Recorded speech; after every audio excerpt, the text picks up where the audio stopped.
Hi, this is Elizabeth Florence, and welcome to my analysis of the game Two Dots. So, Two Dots is a highly addictive game in which the player connects at least two dots of the same color, either horizontally or vertically, to make them disappear. Then the dots above them will drop down into their spots. At the beginning of each level, the player is told a specific goal of a number of dots and a number of moves they have to get rid of those dots. And when all this is accomplished, the player moves on to another level, and each group of 10 levels is a new world. So it's no coincidence that this game is so enjoyable and addictive. There's a lot of science behind Two Dots. Several aspects of Two Dots align with Cap's description of extrinsic motivation or reward-seeking motivation. In this game, players are often provided praise for a job well done. So as you can see in the screenshot, I was literally on fire with my stunningly successful completion of level 34. So eat my dust, Vicky and George. Also notice the stars and the jauntily tilted crown at the top and the badge that I've earned. I'm pretty awesome at this point. So John Keller discovered that people are motivated through four means: attention, relevance, confidence, and satisfaction. Many aspects of John Keller's ARCS model can be seen in Two Dots as well. The A of ARC stands for attention, and CAP reminds us that games can hold a player's attention by varying the delivery method. Two Dots has that covered. So just when you got dots figured out, they throw in anchors. Like, what am I supposed to do with these? So the C in ARC stands for confidence, and CAP tells readers that teachers as well as games build confidence by clearly stating expectations or learning requirements at the very beginning. You can see here that for level 17 I was supposed to clear 15 anchors, 50 blue dots, 40 orange dots, and 30 green dots. Also, notice at the top that I am given a free starburst, which makes me not quite as overwhelmed because those little guys can really destroy some dots. Two Dots also builds Keller's ARC's confidence by providing opportunities for what CAP refers to as small milestones. As you can see here, I'm rising up through this underwater world through numerous milestones or levels. I think this was about 2 a.m. when my husband was worried about my sanity. According to CAP, in the 1980s, a gentleman named Thomas Malone investigated why games are just so much fun and they're so motivational, and his study revealed three key elements: challenge, fantasy, and curiosity.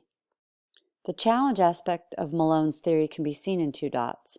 According to CAP, the challenge should make outcomes uncertain and vary the difficulty level and have hidden information and be random. Take a look at this screenshot. In this moment, I'm about to move on to a new level when Two Dots randomly gives me a tool called an eraser. How exciting! They even give me an opportunity to practice the eraser first. Little shout out to Keller ARC's confidence.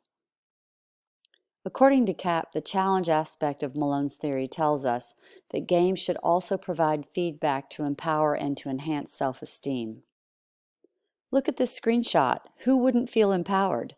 It's been a while since someone called me a knockout. Again, Sherry and Vicky are in my dust. Two Dots also fulfills Malone's idea that curiosity is key to motivating people to play a game. This curiosity, according to CAP, can be sensory or cognitive. Two Dots provides upbeat music and sounds when dots are cleared to satisfy the gamer's need for sensory curiosity.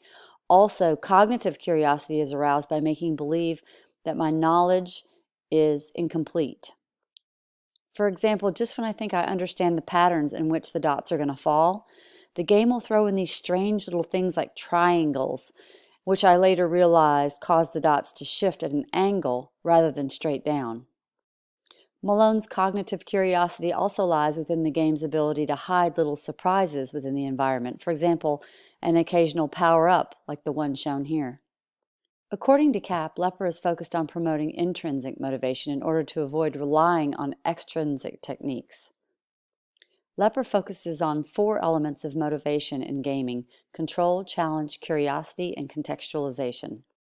Obviously, Two Dots gives me total control to play or not to play, to advance or not to advance, to purchase more lives or not.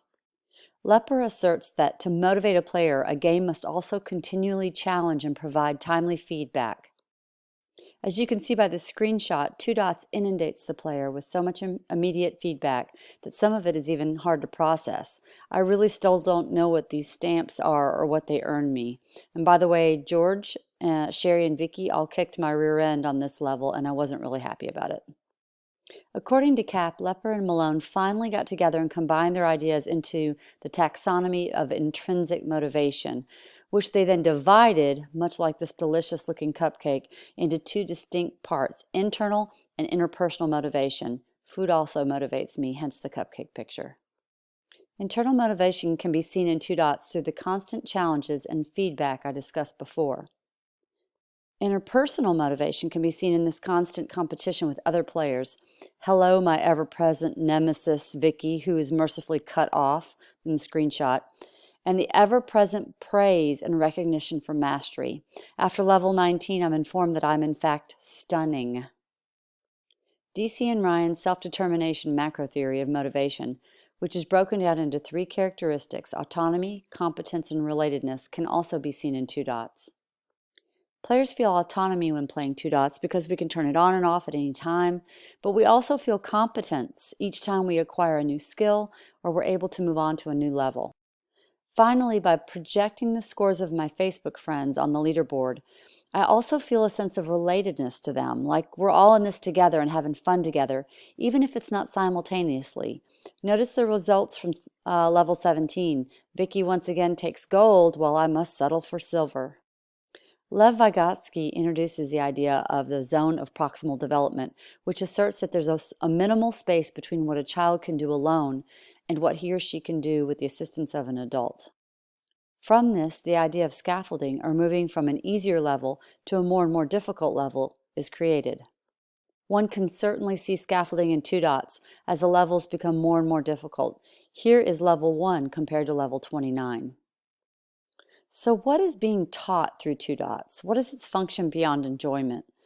I would have to say that much like chess, Two Dots is a problem-solving game in which one must know what each piece is capable of doing and then think 3 steps ahead to achieve a goal.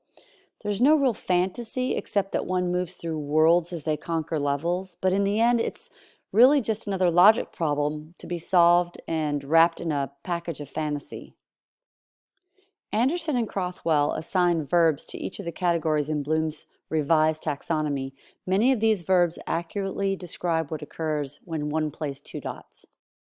On the lowest level of the taxonomy, players select dots, recall what certain selections of dot patterns do, and match colors to create those patterns. However, Two Dots goes deeper into the taxonomy. Players analyze new levels and apply what is learned in one level to the next. Furthermore, players in Two Dots move into the evaluating level by prioritizing move combinations and often sacrificing moves in order to successfully complete a level. One may even argue that Two Dots moves all the way into the creating level of Bloom's by allowing the player to solve the problem of removing the dots through a series of complex decisions. So thank you for taking the time to listen to and watch my analysis of the game Two Dots. I hope you have a great day.